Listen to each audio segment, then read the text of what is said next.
ayolingiz sizga turmush o'rtoq bo'lib kelgan paytda, o kelinlik paytini eslang, qanaqa chiroyli edi.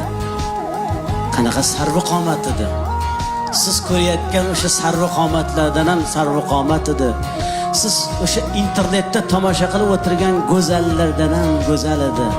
Sizni bolalaringizni tug'aman deb, sizni zurriyotlaringizni dunyoga keltiraman deb, to'lg'oq azobiga chidab, tishini tishiga qo'ygan paytda tishlari sinib tushdi. Kechalari yarim tunda uyg'onib, bolangizga alla aytganda ko'zlari qizarib, bedorlikdan, uyqusizlikdan ko'zlarining nurini yo'qotdi. Ko'zlari xiralashdi. Qoshidan qosh berdi, ko'zidan ko'z berdi, yuzidan nur berdi. Yuzlariga ajin tushdi. Siz ayolingizni qanchalik go'zal ekanligini ko'rmoqchi bo'lsangiz, farzandlaringizga qarang.